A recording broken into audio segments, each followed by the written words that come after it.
नमस्कार, मी गार्गी गोरेगावकर न्यूज 18 लोकमत मध्ये तुम्हा सर्वांचे स्वागत करते। तर आता पाहूया पावसाच्या काही बातम्यांचा वेगवान आढावा। हवामान विभागाने आज किनारपट्टी आणि घाटमाथ्यावर मुसळधार ते अतिमुसळधार पावसाचा अंदाज व्यक्त केलाय। रत्नागिरी, रायगड आणि साताऱ्याला रेड अलर्ट दिलाय। सिंधुदुर्ग, कोल्हापूर जिल्ह्यांना ऑरेंज अलर्ट देण्यात आलाय, तर नाशिक, धुळे, नंदुरबार आणि पूर्व विदर्भाला येलो अलर्ट जारी केलाय।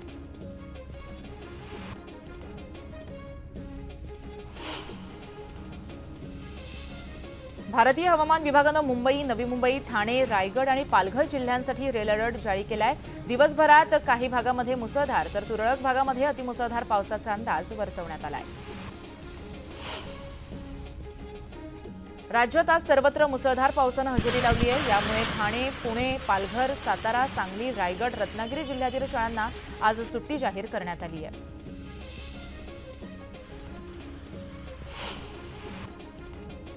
भारतीय हवामान खात्याने दिलेल्या पूर्व सूचनेनुसार आज आणि उद्या कोल्हापुरातील ऑरेंज अलर्ट देण्यात आलाय। त्यामुळे पालकमंत्री हसन मुश्रीफ यांच्याशी चर्चा करून जिल्ह्यातील शाळा महाविद्यालयांना 2 दिवस सुट्टी देण्याचा निर्णय घेण्यात आलाय। मात्र शिक्षक आणि शिक्षकेतर कर्मचारी यांना शाळेत उपस्थित राहावं लागणार आहे। वेगाने वाहणारे वारे, कमी झालेली दृश्यमानता आणि मुसळधार पावसामुळे गुरुवारी मध्य रेल्वेच्या मेन लाईनसह हार्बर रेल्वे मार्गावरील वाहतुकीचा खोळंबा झाला। लोकल वाहतूक विलंबाने होत असल्याने प्रशासनाला 94हून अधिक लोकल फेऱ्या रद्द कराव्या लागल्या।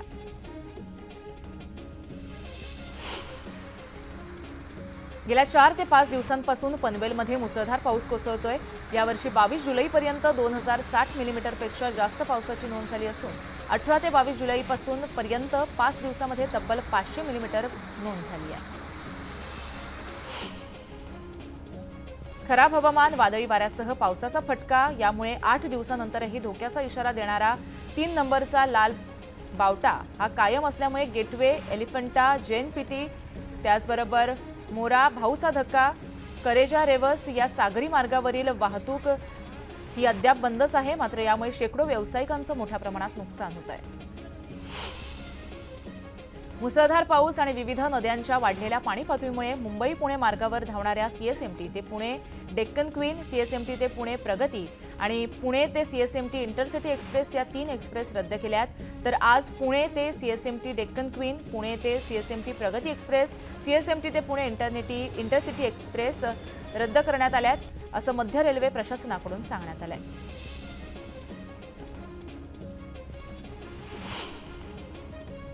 मुंबई आणि उपनगरांच्या वेगवेगळ्या भागामध्ये गुरुवारी अतिमुसळधार पावसाची नोंद झाली असली तरी पावसाने हवामान विभागाचे अंदाज वारंवार चुकीचे ठरवले आहेत। गुरुवारी सकाळी मध्यम स्वरूपाचा पाऊस होईल असा अंदाज असताना मुंबईकरांना कोसळधारेचा अनुभव आला।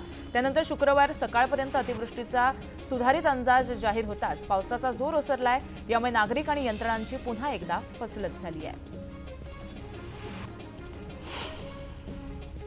भिवंडीतील अंबाडी नाक्याजवळील रस्त्यावर भले मोठे खड्डे पडलेत। खूप मोठ्या खड्ड्यांमुळे भिवंडीवाडा रस्त्याची दयनीय अवस्था झाली आहे। या रस्त्यावर अनेक कोटी खर्च करण्यात आलेत, मात्र निकृष्ट दर्जाचं मटेरियल वापरल्यामुळे पूर्ण खर्च हा खड्ड्यात गेलाय। वाहन चालकांचा सध्या जीव मुठीत धरून प्रवास सुरू आहे। इतके मोठे खड्डे पडूनही कोणत्याही लोकप्रतिनिधीचं याकडे लक्ष नाहीये, त्यामुळे नागरिकांनी संताप व्यक्त केला आहे।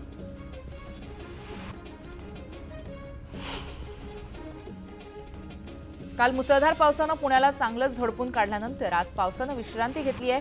त्यामुळे पूरग्रस्त भागातील पाणी ओसरण्यास सुरुवात झाली असून जनजीवन हळूहळू पूर्वपदावर येत आहे। मात्र आज पुण्याला जोरदार पावसाचा इशारा हवामान विभागाने दिला आहे।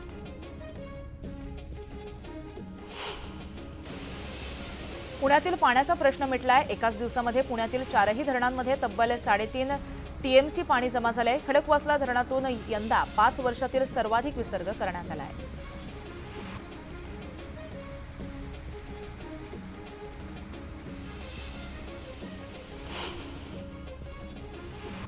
मावळमध्ये पावसाचा जोर वाढलाय। पवना धरण पाणलोट क्षेत्रामध्ये मुसळधार पाऊस झाल्याने पाणीसाठ्यामध्ये वाढ झाली आहे।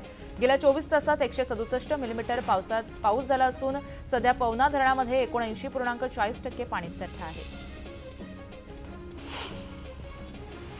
मावळ तालुक्यामध्ये कोसळत असलेल्या मुसळधार पावसामुळे कासारसाई धरण 95.12% भरलंय। धरणाच्या 3ही दरवाजातून 4500 क्युसेक्सने पाण्याचा विसर्ग सुरू आहे। कासारसाई धरणात सध्या 15.27 दशलक्ष घनमीटर इतका पाणीसाठा शिल्लक आहे। अतिवृष्टीमुळे पुणे, पिंपरी चिंचवड आणि उर्वरित ग्रामीण भागातील मिळून 127 कुटुंबातील 2192 नागरिकांचं सुरक्षित स्थळी स्थलांतर करण्यात आलंय। दरडींचा धोका लक्षात घेऊन जिल्हा प्रशासनाकडून 3 राज्यमार्ग तर 5 जिल्हा मार्ग असे 8 मार्ग वाहतुकीसाठी बंद करण्यात आले आहेत। बाधित भागांचा पंचनामा हा तातडीनं करावा असे आदेश जिल्हाधिकारी सुहास दिवसे यांनी दिले आहेत। पुणे शहरासह जिल्ह्यात आणि घाटमाथ्यावर झालेल्या अतिमुसळधार पावसानं 7 बळी गेलेत। 1 जण जखमी तर 2 जण दरडीखाली सापडल्यामुळे अद्यापही बेपत्ता आहेत। मृत्युमुखी पडलेल्यांमध्ये पुणे शहरातील 3घांचा विजेचा धक्का बसल्यानं तर 2 जण बुडून मरण पावली आहेत। मागील 3 दिवसांपासून धरण पाणलोट क्षेत्रात सुरू असलेल्या जोरदार पावसामुळे पिंपरी चिंचवडकरांची तहान भागवणारं पवना धरण हे 76.22% भरलंय। 3 दिवसांमध्ये पाणलोट क्षेत्रामध्ये 499 मिलीमीटर पावसाची नोंद झाली असून पाणी साठ्यात 22.35% वाढ झाली आहे। पिंपरी चिंचवड शहरातील पवना नदी काल दुथडी भरून वाहत होती। नदीकाठावर राहणाऱ्या शेकडो घरांमध्ये पाणी शिरल्यानं नागरिकांना सुरक्षित स्थळी स्थलांतर केलं गेलं।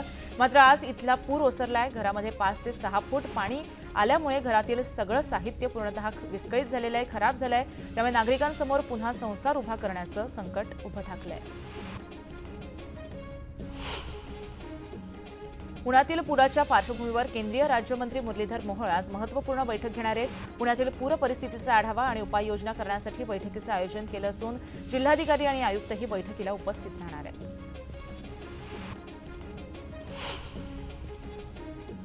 खासदार सुप्रिया सुळे आज पुण्यातील पुराचा आढावा घेणार आहेत। सिंहगड रोड, शिवणे, उत्तमनगर या भागाला मोठ्या प्रमाणात पुराचा फटका बसला असून सुप्रिया सुळे आज या सर्व ठिकाणी पाहणीसाठी दौरा करणार आहेत।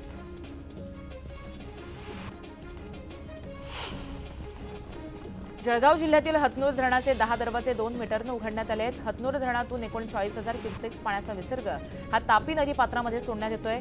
धरणामध्ये पाण्याची आवक वाढत राहिल्यास धरणाचे अजूनही दरवाजे उघडून पाण्याचा विसर्ग वाढवण्याची शक्यता आहे। त्यामुळे तापी नदीकाठच्या गावांना सतर्कतेचा इशारा देण्यात आला आहे। मध्य प्रदेश आणि विदर्भात सुरू असलेल्या पावसामुळे तापी नदीच्या पाणीपातळीमध्ये वाढ झाली आहे। रावेर, मुक्ताईनगर, भुसावळ, यावल, चोपडा तालुक्यामध्ये तापी नदीच्या काठावरती मोठ्या प्रमाणात केळीच्या बागा असल्यामुळे या पाण्याचा बागांना उपयोग झालाय। त्यामुळे केळी उत्पादक शेतकऱ्यांना मात्र दिलासा मिळाला आहे। गेल्या 5 दिवसांमध्ये राज्यातील धरणाच्या पाणीसाठ्यामध्ये 10.38% म्हणजेच 148.71 टीएमसी वाढ झाली आहे। त्यामुळे राज्यातील धरण प्रकल्पांमधील पाणीसाठ्यामध्ये 47.30% पोहोचलाय। गुरुवारी पहाटे 6:30 वाजेपर्यंत साधारण राज्यातील सर्व धरणातील पाणीसाठा हा 676.66 टीएमसी इतका झालेला आहे। जळगाव जिल्ह्यामध्ये रावेर तालुक्यामध्ये आतापर्यंत केवळ 88% पाऊस बरसलाय। त्यामुळे अद्यापही रावेरमधील शेतकऱ्यांना दमदार पावसाची प्रतीक्षा आहे। हलका आणि मध्यम स्वरूपाचा पाऊस असल्यामुळे पिकं जगली असली तरी दमदार पाऊस न झाल्यामुळे खरीपाच्या उत्पादनावर देखील याचा परिणाम होतोय का अशी भीती शेतकऱ्यांनी व्यक्त केली आहे।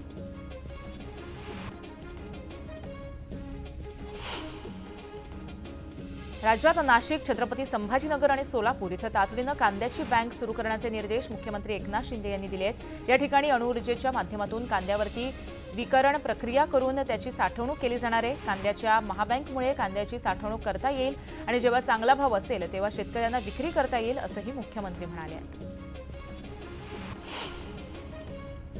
राज्यातील कृषी वीज ग्राहक शेतकऱ्यांना पुढील 5 वर्ष मोफत वीज देण्यासंबंधीचा शासन निर्णय काढण्यात आलाय। एप्रिल 2024 ते मार्च 2029 या दरम्यान ही योजना लागू राहील। 44,03,000 शेतकऱ्यांना या योजनेचा फायदा होणार आहे। कोकणातील गणेश भक्तांसाठी पश्चिम रेल्वेनं कोकण रेल्वे मार्गावर आणखी 6 विशेष गाड्या सोडण्याचं नियोजन केलंय। विशेष गाड्यांचं आरक्षण खुलं होताच काही मिनिटात फुल झाल्यानंतर आता 5 गणपती विशेष गाड्यांचं आरक्षण 28 जुलै रोजी सुरू करण्यात आलंय।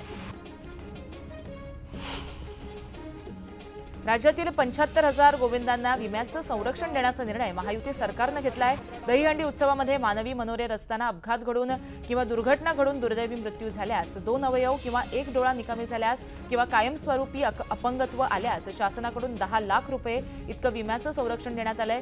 तर 1 हात, 1 पाय किंवा 1 डोळा गमावल्यास 5 लाख रुपये इतकं विम्याचं संरक्षण देण्यात आलंय। मध्य रेल्वेवरील छत्रपती शिवाजी महाराज टर्मिनल्स येथील पायाभूत कामही सुरू आहेत। या कारणांमुळे कोकणातून मुंबईच्या दिशेने येणाऱ्या 3 रेल्वेगाड्यांना असा फटका बसणार आहे। या रेल्वेगाड्या 30 ऑगस्टपर्यंत सीएसएमटी ऐवजी ठाणे किंवा दादरपर्यंतच धावतील, त्यामुळे प्रवाशांची मोठ्या प्रमाणात गैरसोय होणार आहे। माजी सैनिकांच्या कल्याणासाठी महामंडळ स्थापन करण्याचे निर्देश मुख्यमंत्री एकनाथ शिंदे यांनी दिले आहेत। खारघर इथं माजी सैनिकांसाठी विश्रामगृह, मेस्को महामंडळामार्फत होणारे उपक्रम, माजी सैनिकांचं वेतन, मुंबईमध्ये संग्रहालय उभारणं, सातारा जिल्ह्यातील सैनिकांचं गाव अशी ओळख असलेल्या अपशिंगे या गावाला विशेष दर्जा देऊन तिथे विकास कामं करणं, माजी सैनिकांना टोलमध्ये सवलत आणि आदी विषयांवरती यामध्ये सविस्तर चर्चा झाली आहे। यंदा 5 मे रोजी झालेल्या नीट यूजी परीक्षेच्या सुधारित निकाल नॅशनल टेस्टिंग एजन्सीनं जाहीर केलाय। प्रश्नपत्रिकेतील 19व्या प्रश्नाच्या 2 उत्तरांऐवजी एका उत्तराबाबत सर्वोच्च न्यायालयानं घेतलेल्या निर्णयामुळे सुमारे 4,20,000 विद्यार्थ्यांचे 5-5 गुण कमी करण्यात आले आहेत। त्यामुळे लाखो विद्यार्थ्यांच्या रँकिंगमध्ये बदल झाला असून या सर्व विद्यार्थ्यांचे 4 फेऱ्यांमध्ये काउन्सिलिंग सुरू होणार आहे। गेल्या 2 वर्षांमध्ये यूपीएससी, एसएससी, आरआरबी त्याचबरोबर इतर परीक्षांमध्ये कुठल्याही प्रकारे भरती परीक्षांमध्ये पेपरफुटीची कोणतीही घटना समोर आलेली नाहीये, असं केंद्र सरकारतर्फे राज्यसभेमध्ये स्पष्ट करण्यात आलंय। केंद्रीय राज्यमंत्री जितेंद्र सिंह यांनी राज्यसभेमध्ये एक प्रश्नाच्या लेखी उत्तरामध्ये ही माहिती दिली आहे। शिवसेनेतून भाजपमध्ये प्रवेश करणारे माजी आमदार रमेश कुथे यांनी पुन्हा शिवसेनेमध्ये घर वापसी करणार आहेत। आज दुपारी उद्धव ठाकरेंच्या उपस्थितीमध्ये ठाकरे गटामध्ये प्रवेश करून शिवबंधन बांधणार आहेत। जलजीवन मिशन पाणीपुरवठा योजनेच्या कामांवरून जळगावच्या जिल्हा नियोजन समितीच्या बैठकीमध्ये खडाजंगी झाल्याचं पाहायला मिळालं। सत्ताधारी आमदारांसह विरोधी आमदारांनी प्रश्न उपस्थित करत अधिकाऱ्यांसह मंत्र्यांना धारेवर धरलं। जिल्ह्यात सर्वच योजनांची कामं बाकी असल्यानं आमदारांनी संताप व्यक्त केला आहे। जळगावच्या रावेरमधील ऐनपूर येथील महिलांनी गावामध्ये दारूबंदीसाठी फैजपूर प्रांताधिकारी कार्यालयासमोर ठिय्या आंदोलन सुरू केलंय। जोपर्यंत गावामध्ये दारूबंदी होत नाही तोपर्यंत ठिय्या आंदोलन मागे न घेण्याचा पवित्रा महिलांनी घेतलाय। अवैध गावठी दारूला विरोध करणाऱ्या महिलांना दारू विक्रेत्यांकडून धमक्या दिल्या जात असल्याचा आरोपही या महिलांनी केलाय। नागपूर छिंदवाडा रेल्वे मार्गावरील खारखेड या रेल्वे क्रॉसिंगवर एका शाळेची बस 40 विद्यार्थ्यांना घेऊन जात असताना रेल्वे फाटक बंद झालं। विद्यार्थ्यांनी आरडाओरड केल्यामुळे मोटरमॅननं वेळीच समयसूचकता दाखवून रेल्वे थांबवली, त्यामुळे विद्यार्थ्यांचा जीव वाचला। जळगावच्या भुसावळ शहरातील खडका चौफुली या परिसरामध्ये खड्ड्यांमुळे अपघात झालाय। खड्ड्यांमुळे नाल्याचा अंदाज न आल्यानं दुचाकीवरील महिला दुचाकीसह थेट नाल्यात पडली। या अपघाताचा सीसीटीव्ही फुटेज आता समोर आलाय।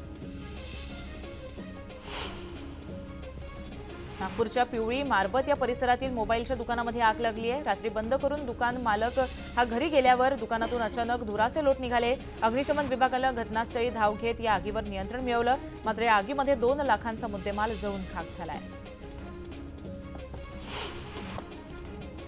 तर इतर काही महत्त्वाच्या बातम्या आपण पाहणार आहोत, पण आता वेळ झाली एका छोट्याशा विश्रांतीची। तुम्ही कुठेही जाऊ नका, पाहत राहा न्यूज 18 लोकमत।